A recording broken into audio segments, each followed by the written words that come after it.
Hello, everyone, and welcome to the HR Huddle. Actually, I was just thinking about it. It's the first HR Huddle of April, which is kind of exciting. That's not an April Fool's joke, so it really is April. Can you believe it? And my name is Renee Moelders. I'm a partner with Convergence Coaching, and I'm here with senior consultant on our team, Samantha Mansfield. And we're pinch hitting today for Jennifer Wilson and Tamara Lorzell, who are otherwise unavailable, and super excited to have a chance to check in with HR folks today. And especially right now, it's kind of an interesting time for all of you because you've been in planning season, and probably for many of you, things have been a little bit quieter. There hasn't been as much pressure on you to do a lot of things, to take on a lot of initiatives. But we're looking around the corner a few weeks here, and folks are going to come out of busy season and they're going to have lots of opinions and thoughts and ideas about what HR should be working on. They'll have a list of priorities and things that they think you need to be doing. And we know that's going to be then a stressful time for our HR folks. We're going to kind of shift into a higher gear, probably. We're going to have lots of projects and initiatives. And so we're thinking about you during this little tiny lull before you get there. And we don't know how much you've been in a lull. We don't know how it's been a complete downtime for many of you. We've had a stressful couple of years. And so we wanted to just think for this 20 minutes that we have together, strategize on some ways that we can help you manage your stress. And we know you're under a lot of pressure. You have a lot on your plate. And again, coming up here pretty soon, everybody's going to be in your office door wanting to talk to you about what they'd like to see done. And so how can you manage that stress? How can you manage the people around you so that it doesn't get so stressful? That's what we wanted to talk about today. And so, Samantha, I think I'm just going to kind of punt it over to you to get us started. But what do you think about that, where I started us and these HR folks? Where do you want to go from here? Yeah. Well, there are so many thoughts that do come to mind. And one is maybe taking that perspective. Renee, you painted a great visual of, hey, people have been heads down. Maybe it's been pretty quiet. And as HR professionals, you've had the time to do your planning and really get a lot of headway. And now people may be popping up in your door and having all these ideas for you. And it can get frustrating because you can say, man, I've been waiting for our time to deploy our plan. And now I'm just getting inundated with all these people and all these other ideas. And we've been working on those ideas. And so one thing to think of is just take that step back and realize that you're needed and you're wanted. And though it may feel overwhelming or maybe frustrating in that you can't maybe launch your plans as smoothly possibly as you're envisioning. One thing that we can just realize is that what a valuable role you play in the organization, and people are ready to come talk to you and get you involved in finding answers and solutions. And so I just wanted to open up with that, in where we can get discouraged. Just try and shift that mindset and realize, nope, look, they've just been waiting to talk to us and they have their ideas and we want to listen. But the other piece is that we don't want to get distracted of the good thinking that you've done in your priorities for this year and where you need to put that energy.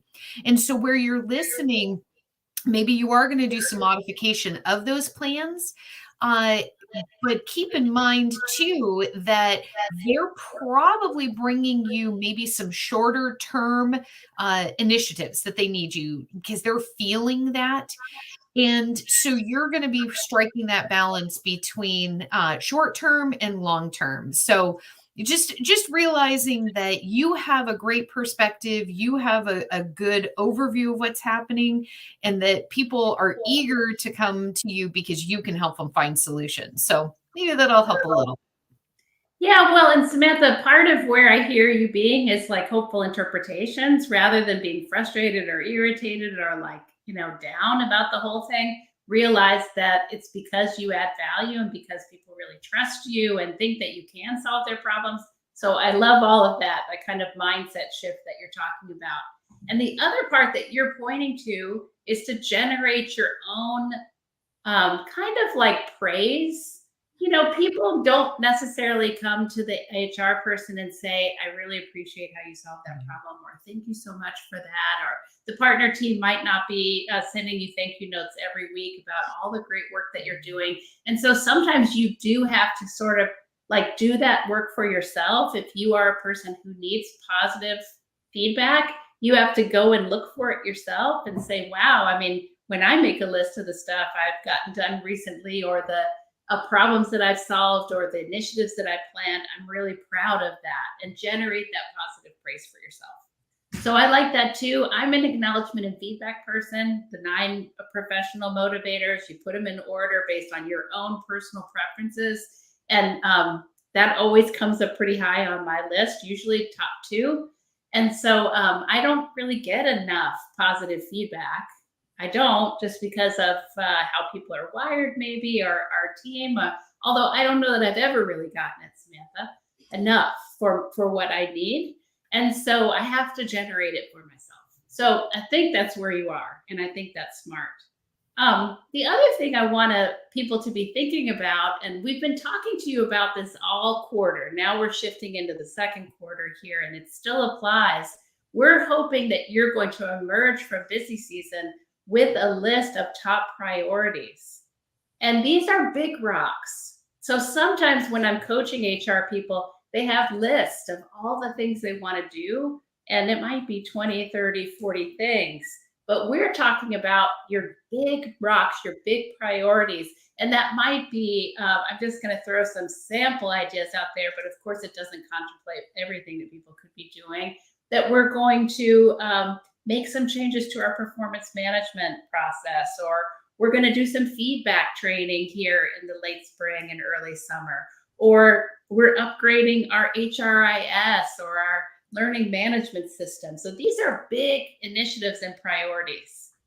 And we can't have too many of those. It's probably 3 things that we're going to do between now and the end of the year, big things. And then where you were, Samantha, is we will be able to weave some small things in there and in between that, depending on what kind of capacity you have as an HR team. But we really need to know what our priorities are and communicate our priorities, get buy-in on them, and then let people know, hey, these are the things we're working on. Because then it's easier for us to say, when people start trying to add big things to our list, that we say, hang on, I'm concerned about that because we've identified our top 3 priorities, and I'm having a hard time seeing where that's going to fit. And when a partner comes and wants you to do something, it's not easy to say no, but it's easier when we've had a conversation about what are the priorities and we've gotten buy-in for it. So thoughts on that, Samantha? How does that strike you? Yeah, I think oftentimes we get asked for those short-term, those quick fixes, that task list that you were referencing, and where it can feel really good to make headway on that task list. I love to scratch something off a list. That just feels good. But I will say too that when day in and day out, that's all we're doing is just trying to burn through tasks, that can burn us out too, because what are we building towards, and where are your talents being leveraged to really build for something in the future? And so I want to offer that as well, that you really strike that balance between what is that long-term vision? What's the bigger picture that you're doing? Some of the things that firms are really working on, capacity has been a challenge, right? So one of the key questions that is going to come to you is, how's recruiting going to be different this year? Or where are you going to go find those qualified candidates and so forth? But instead, you could be coming back with maybe one of your long-term strategies has been about, hey, let's look at some different type of talent that we can bring in. Let's look at how we can divide up roles and create some new positions where it doesn't take the specialized talent of our accounting professionals, but we can really use people from other industries. I just got off the phone with somebody that's all about data analytics, and they were telling me what they're doing in their firm. And another firm has hired somebody that was leadership in restaurants, and they're really focused on how that person knows how to create a client experience and working on the onboarding for the firm and those sorts of things. Those are ideas that they don't have the time to think about that, and being able to be energized of how you can bring that to the table and bring new solutions, where again sometimes it can feel like we're just there to take the problems and answer the way that they're asking us to, but being able to find your space to communicate, here's some fresh ideas that I've been working on while you guys have been heads down, so that we can get to some longer range solutions for our organization. Yeah, and being proactive, kind of. I mean, rather than reactive, that's what I'm hearing from you, rather than just like being the one that's always catching the ball, being like, sometimes I want to throw it. I want to decide where the ball's going to go and And what that our makes such a strategy is. difference in your energy, because if you're always in that crouched ready to catch stance, right, you get tired. We need to stretch, and we need to be able to play different roles, and that helps us from just getting this burnout and where we feel like we're in this churn. And so just making sure that you're balancing that as well, and that you share your ideas, because you're probably going to, especially if you do some of the things we just talked about, you're probably going to be presenting some ideas that they have not been contemplating. And it's going to take some time to get them to understand that vision and what you're saying. And just realizing that there's real power and significance in being able to think strategically and share that with your team. Yes. Well, and you have as an HR person, they have a unique view. So viewers out there, HR people, you have kind of the talent view, the people view. You see things differently. You don't get dragged away and pulled away into client service the way others do. You're not tied down by certain ways of thinking about things. And so I love that idea of bringing your view to the table, being responsible for like wearing the people hat and saying to your partners, I think this is something you need to sit up and pay attention to. This is a trend, or this is an important initiative, or this is something that we could work on this year that would really help us solve some of our problems, versus just kind of playing like catch up all the time or whack-a-mole with our problems. And that, takes me to this leadership concept, which I'm sure anyone who's been on an HR huddle a few times in the past has heard before. It's called 100% responsible. And the idea is when I'm 100% responsible for the things around me, for if I'm the HR leader for the HR function, then I'm always trying to figure out what can I do to make it better. I can't do everything. I don't always have all the purse strings or control over that. So I can't always spend all the money I want to spend or do the things that I want to do or have my people managers behave the way I want them to behave. But ultimately, I'm responsible for this talent function at the firm and for having it thrive and also improve. And so I can't really be in a defensive posture. If I'm thinking 100% responsibly, Samantha, I can't be defensive. I have to kind of get out there and be on the offensive and say, hey, these are some things I think we need to try. And so that's an interesting mindset idea there for people to consider. Am I waiting? And maybe sometimes when we're not 100% responsible, we're complaining. We're like grousing about the things that aren't working instead of saying, okay, now what am I going to try? What can I do? How can I show up differently? Or what else could I ask of my HR team so that we could get to a better result?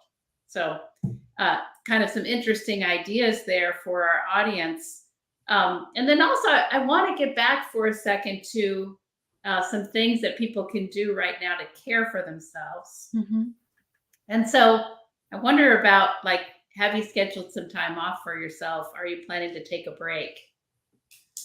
And Samantha, are pretty good about that. You've got some time off scheduled on your own calendar this year, some things that you've planned, and I'm sure some other things will pop up for you. But what are some of the things that you do to manage that, to make sure you're taking that time off and that break? Because it could be easy to say, I've got so much to do, I just can't.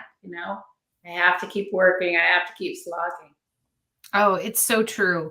And especially when you see the need, right? When you see people asking you for help, or you hear all of the cries from around the organization, which are your clients, really, if you think about it that way. And it's hard. It's hard to say that, but I need time off.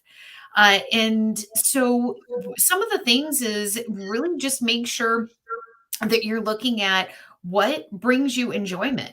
Because I want to say that, because what brings you enjoyment? If you have a family, it's very easy that, the kids wants to do this, or my spouse wants to do this. And so you're like, okay, well, and I still act in that serving role. And I think it's so important that same thing we're talking about with prioritizing initiatives, that make sure you prioritize what are some things you want out of your summer, or out of your fall, or whatever that might be, and then you get that on the calendar. And I know not everybody likes to schedule, and maybe I like to be a little more on the whim, and hey, that looks fun, let's go do that.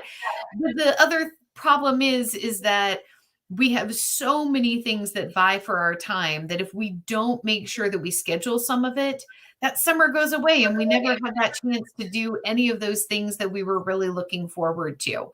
And I've had this conversation with my husband for the last few summers, because we always get to or Labor Day, and we're like, wait a minute, we didn't do this, and this. And it's because so many things will continue to pop up, and you get those invitations. That prioritize something that you really want to do this year, and just make sure that's on that schedule, so that you do it.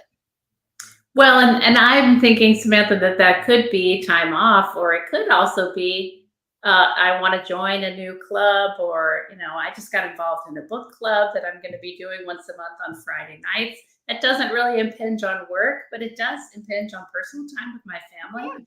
But making those kinds of things a priority. I remember a few years ago, Tamara took piano lessons. She did that throughout the year, so she was doing it in our busy season, and it was just something she wanted to try. And we were proud of her that she blocked that time off. She was going to do her piano lessons. So it could be time off, it could be something else. But making sure you're nurturing yourself, taking care of yourself, I think is really smart. And I like what you had to say about that.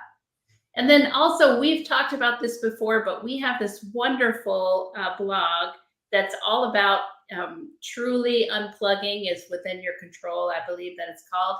And it's all about our vacation process and how we get ourselves ready for vacation. And it's really project managing your vacation. It's looking ahead, maybe 6 weeks before you go, or even 2 months before you go.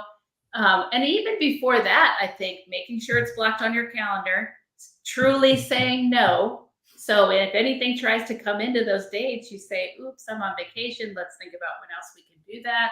And then 6 weeks ahead, really like putting it on your, perhaps your email signature, just letting people know proactively, hey, I know we're working on this project together. I just wanted to remind you, I'm out that week, X week 3 of our project. And so we're going to need to get some things decided before I go, because I will be out of pocket. So just really, really proactively managing all of that with your internal folks, so they understand that you are not going to be available. And if we don't do that, the opposite of that is that we're just sort of like, all of a sudden, here it is. Oops, I'm going on vacation, and it doesn't look like we really managed it. And people are like, I didn't realize you were going to be on vacation. And you might say, well, it was on my calendar, but people aren't studying our calendars and trying to understand them.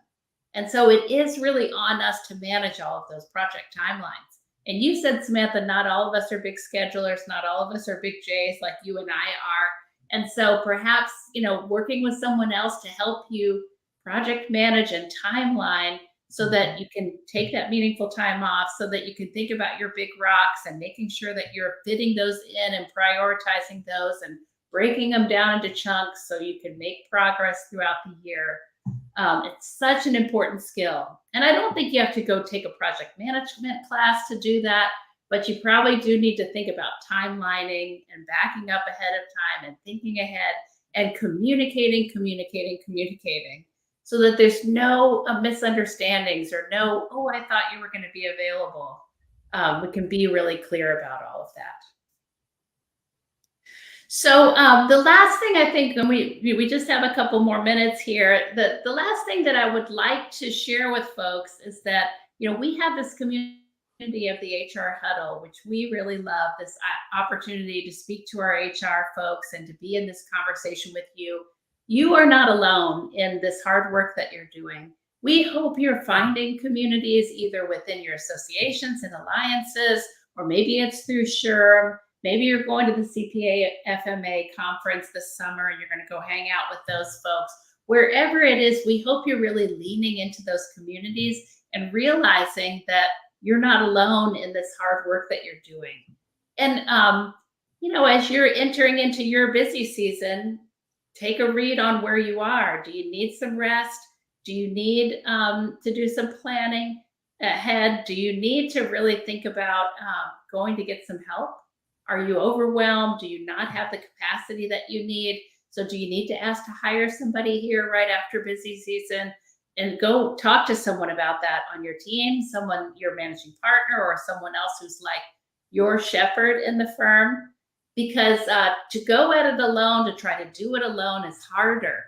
It really is. We're stronger as a team. And so we hope this is helpful to you. We hope it kind of helps you get centered. And then we encourage you to reach out to us if you need resources, if you're lost or uncertain about all of this, reach out. And Samantha and I would be happy to send you some articles or things that might help you get centered, or just give you some advice on where you're stuck. So Samantha, anything else you want to add there about this idea of the community and not being alone? Yeah, I would just fully agree that find something, whether it's local or national, because where sometimes you can struggle with coming up with even some of the ideas that we talked about before, it really can break through for you and give you some of those fresh perspectives that maybe you just feel like, gosh, I've tried everything I can think of and I don't have that idea. And instead of getting frustrated or maybe even down on yourself on that, just realize in that you're not alone, and really being able to find a community can help you with that.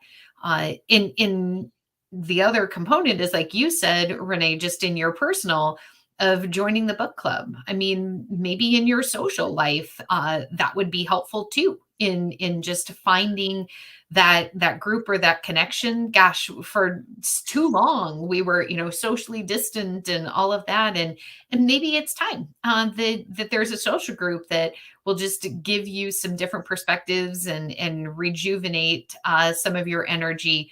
And we all need a little bit of that. So looking for what's of interest, and realize that being with those other people can really help you find those priorities that you're trying to set. Yes, I love that, Samantha. And I wholeheartedly agree. Thank you so much. That's a great place for us to end it today. So thank you, everyone. We're here every Monday at it's 5:15 for me when we start Eastern, and we hope to see you at a future HR Huddle. Thanks so much for being with us. Have a Yes. great day.